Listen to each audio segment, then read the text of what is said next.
Hello Lone Fox family, welcome back to my channel. Today we are going thrifting and I am going to take you with me to do a couple of thrift flips because so many of you in my last video wanted to see more thrift flips. So I'm on the hunt for 3, if not 4 items we can look for to transform for my living room space. I'm actually getting ready to transform the lobby room. It once was beautiful. As many of you know, as I started sourcing more vintage for my website, I started taking over my house and it has finally found a new space in the gallery, which I've been sharing a few makeovers along the way. But now that a lot of the furniture's made its way out, I am ready to bring some new stuff in and style this up. So let's create some really cool DIY budget-friendly furniture pieces today. Winston, are you gonna come to the thrift store with me?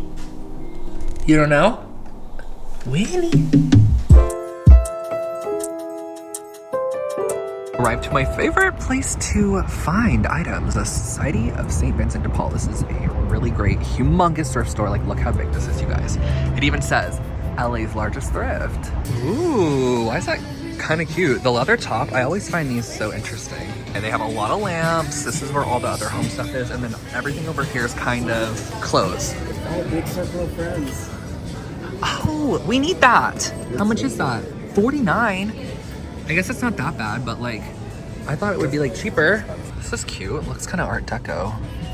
Was covering the speaker on my phone for these, but I just love a good set of lamps. Like, the shape of these are really nice, and I felt like there was a lot of possibility I could just fix up the base a bit, clean up the shade, and it's a nice overall shape. And for $29 a piece, not too bad. Honestly, on first look, this is really cute here. I love the leg shape. You know my ottoman, how it had a top like this? And yeah. I just made it into like a top that was just kind of like rounded and no sides. We could do that on this one. Do you know what I mean? Yeah, I do. I think. Yeah, the top is like, this red plaid is giving candy cane. Look at the color of the wood too. It's beautiful. I don't know if you can see. It's like a really rich chocolatey color. Cart's already full after my first 2 finds, even though I really, really don't want to have to strip something. Look at the shape. Like, look at how cool these are. I'm kind of obsessed. I don't know. $39 each. This is like Burl here. Oh my gosh, look at that little Swedish bench stone vibe thingy. For you to stop talking. What the heck? That's so cute. It's so good right here. I hate the slate, yeah, but we could do something to that. One was 19, one was 29, so she gave us them both for $19.99, which was really nice of her, so that brought our price down just a bit. This, I got a few other pieces, this cute little studio pottery, and look at this coffee table vibe here. This is so cool. I'm not obsessed though with these like plaster. These like a faux plaster. You can almost tell it's chipping the top of wood, and it seems to be loose actually. So what if we just got some like 12 by 12 terracotta tiles and then did like a darker stain on the coffee table? I love all the angles and the cuts on this, so maybe I'll grab this table too. Our table ended up costing $45. It was $65 and then 15 or 30% off, which made it $45.50, and here it is. I have a vision for this, and I think it's gonna make it look a lot more elevated. This is the gorgeous table I found at the thrift store for $65, and then it was 30% off.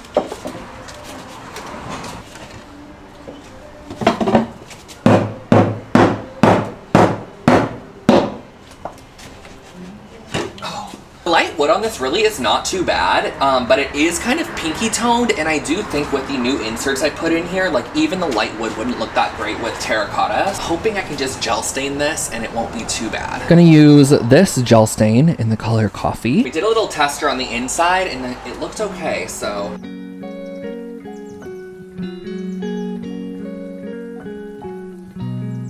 To be completely honest with you, I did not know how the staining process was going to go on this coffee table because it almost was like a finished wood, but at the same time, it wasn't like sealed, if that makes sense. So I used a gel stain and I just brushed it in the direction of the grain pattern, and it actually turned out so beautiful. This color worked so great over the top, and the original wood just kind of was a little bit of a pinky tone. I think it totally would have worked as a light wood coffee table. I would have had to change those inserts regardless, but I just wanted to have it dark wood. I thought it would overall make the shape pop a little bit more, and then also in the living room I'm going to be using it in, I have a light rug, so I wanted that contrast.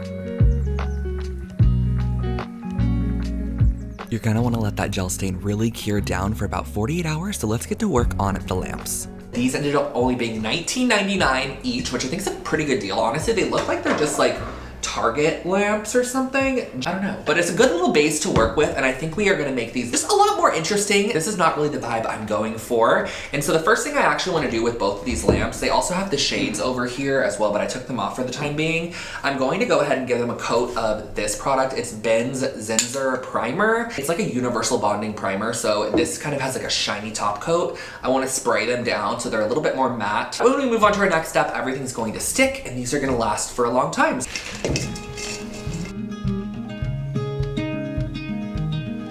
I want to go ahead and prep the lamp, so I just shoved the cord on the inside, which you can actually do with a lot of lamps, believe it or not, and then I taped off the top and bottom sections before spraying it with our Zinsser primer to give it a nice bonding, grippy grit to the surface. And while that dries down, let's work on our ottoman. I love the leg on this, but the fabric on top is giving Christmas candy cane vibes, and this is not what we are going for. So I grabbed my fabric scraps because I think I might be able to utilize something. Even this velvet on top is quite pretty, but I have some other options. These are from past photo shoots when I did the Christmas shoot. And whenever I go to flea markets and I come across like really pretty block prints, I pick them up in different colorways. So here are a few that I have. This is actually, oh my gosh, this one's so pretty, this velvet. I actually really like this too. I was thinking the tapestry, oh, this is, do you guys remember when I used this on Trevor's chairs? I love this fabric. I need to get more of this, it's stunning. Honestly, why don't we just use this? Because kind of what I'm gravitating towards. I'm actually happy to know I have this much tapestry fabric left. I didn't know I had any more of that. So let's use this. This is from F&S Fabrics. They actually have this one on sale all the time when I'm there, so it might still be on sale. It's like a striped velvet in a really pretty kind of salmon mauve colorway. It looks like there's like a wooden frame under here, so let's take these out. So that was pretty easy. And this is what we're left with, which I feel like, I don't know if we should take this fabric off. I think I'm gonna need to take this fabric off. They did a nice job upholstering this. The upholstery was pretty intact and stuck onto this piece, so I actually just cut it off. And then I realized I can just cut it around the base at the bottom, and that got all the fabric off and ready to be reupholstered. Our fabric's off, and this, thankfully I have just basically enough to cover this. I also love working with a stripe when I'm upholstering because I can kind of keep everything in alignment. It is a lot easier if you don't work with a stripe, but I've found it to be not as challenging as it might seem. I'm trying to think how the corners will go. Just pulled up? Yeah. My electric stapler now to start on the end of the fabric that the line is on. I find this the easiest because then I can kind of just go along the edge, line up my line, pull it tight, line up the line, and then I'll work on these sides. Another pro tip when you're working with stripes and upholstery, add more staples than you think you need because you don't want it to pull, and then the stripe kind of gets a little wavy.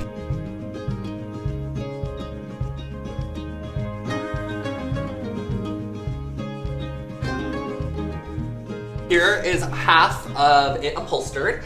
Now I'm gonna figure out what to do for the corners. I'm going to tuck one side of our fabric over and then like push it over, and then you're gonna pull up on this one to create a nice little kind of tucked corner there. You can even go here and add some staples so it holds. That actually kind of worked well.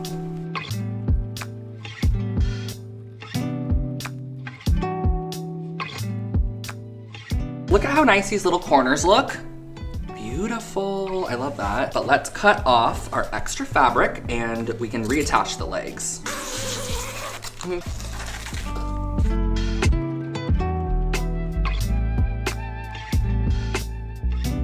The table has been setting overnight, and this color is the most stunning tone of like dark wood I've seen in a long time. I'm so happy with how this stain turned out. It adds so much depth to the piece, and I think the new insert idea that I have is gonna be really, really great for this. So we got some of those Saltillo tiles yesterday night and they just did not look that great in here. They also were not the right size. So I came up with a new idea that I'm gonna share with you. I headed to Lowe's and I ended up finding these really great 2x2 pieces of wood. I got 5 of them and they're 12 inches long.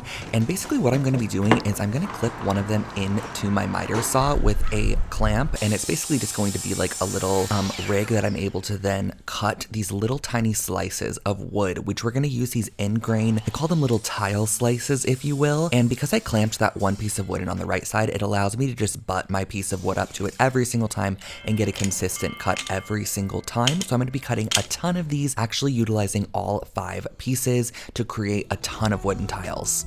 I went to Lowe's this morning and picked up some plywood and cut it down to 12 by 12. This is just a super, super thin piece of plywood. And as you can see, it's just gonna insert into each of these. It's actually not even cut like perfectly straight. What we're gonna apply on top is gonna be applied straight. So do not worry, we can pop this in. We're gonna place our little wooden tiles over the top and then glue them down.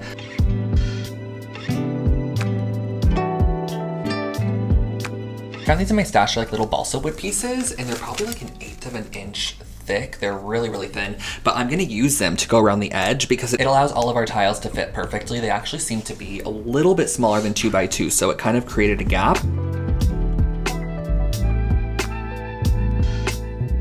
Laid down a generous amount of wood glue and just smoothed that out before placing my wooden tiles on, and I was able to get 6 of them across, but they are just the tiniest bit smaller than 2 inches. So that is why I'm using those little tiny 1/8 inch wooden dowels on the edges. I feel like I'm doing like a wood inlay project, but it's actually pretty simple, I promise you. It's 36 squares per panel and then just one little dowel around each edge, and I love the way this looked so much. So I had to recreate 4 of these for the entire table.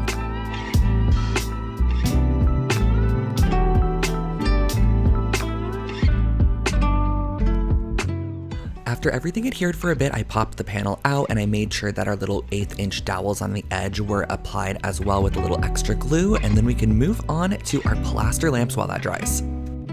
This is probably the project I don't really know how it's going to come out. The other 2 projects, I kind of have an idea of like the direction of them. This one, I'm haphazardly going to be applying some hot mud on the top of this, which I actually just recently learned what is. Just gonna see how it goes. So I'm gonna set this to the side. This is our primed lamp. Oh, this is like just a bucket that you got. It comes in a big bag. And it comes in a bag. Okay, Justin transferred it to a bucket. Justin says basically hot mud is a mixture of joint compound and plaster of Paris, so we'll see how this goes. But it's basically 2 parts of the powder to 1 part water, so I'm just gonna kind of eyeball this. Is that good? This is gorgeous. I mixed up our hot mud over here, and I guess I'm just gonna like kind of put it on there. How does this look? A heated tablespoon. Yeah, we're rubbing it on like lotion. Okay, so I'm basically using my fingertips and rubbing them along this to create kind of like this wavy, it kind of looks like frosting in a sense, but I think once it dries down, I can give it a little bit of a sand, probably some sort of paint coat on top of this. I think I'm going to need to give it a look, and maybe it could be like a metallic paint, like a silver or chrome or something. We are about to stain our little end cut wood panels that are gonna be going in the coffee table, and I ended up getting a different stain than what we used on the actual coffee table because that was a gel stain, meaning it's a lot thicker, and I got just like a normal wood stain. So this has a little bit more transparency to it because the end grain tends to suck up stain a lot more. Do you already see what color? Dark walnut. And then just kind of dab it on there. See that? We have like transparency so you can still see the grain through, so this is gonna look really nice. If I put the gel stain we used on the coffee table on this, it'd probably be like honestly like pitch black. Brush, we're gonna go in with a brush because I think this will apply it a bit better, and then we can just wipe off the extra.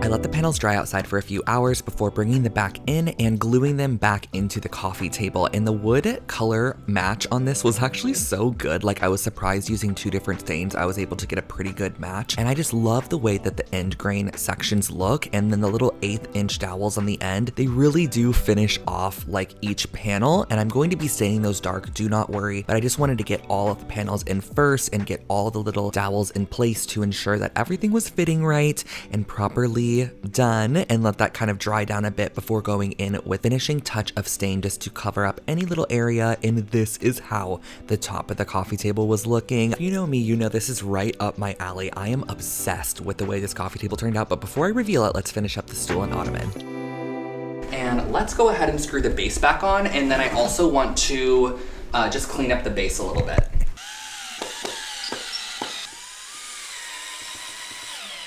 Oh my gosh, this looks so good.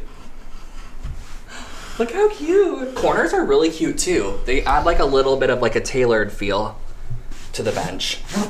I definitely think I need to give it like a little bit of a steam because the fabric looks like it's just been pressed in a little bit of a different way, but this is so cute. And that was a really, really fast little furniture flip. I do want to share with you though how I'm gonna fix up some of the little nicks on the frame and the legs here, holding this can of gel stain over the carpet. I don't know why I'm doing this, but just gonna use a little bit of this to touch up any of the scuffs on the legs. So I'm gonna set this down off the carpet.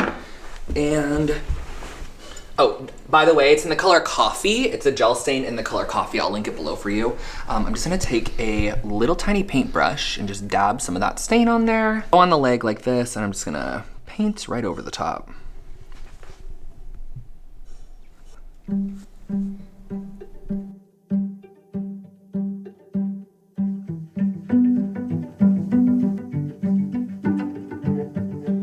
Let this harden for a couple of hours, and I'm gonna go in with some 220 grit sandpaper and just sand off the little peaks where it kind of looks like frosting tip. I really want this just to look like a texture, kind of a little more uniformed. So I'm just gonna kind of slightly go over the top. I don't love these little points here, so just kind of rounding those off and making them look a little more like almost like a molten vibe once we add our metal color over top.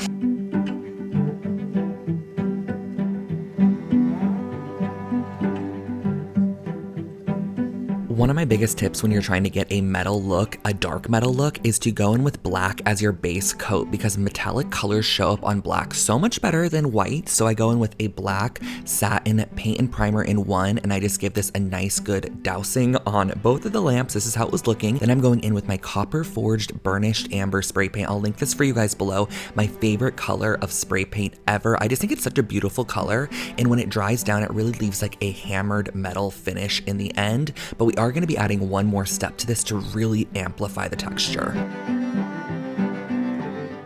Once the spray paint dried down, I went in with antique gold rub and buff, and I just applied this with my fingertips over the top of all of the texture. And this is really what's going to give it that kind of molten brass feel. And I love the dark tone just kind of showing up on the underside, and then more of that antique gold tone on the top of the surface, really showing off that texture. And I thought styling all these pieces in one space would look really nice. I created them all for the same space, so here is how it looked.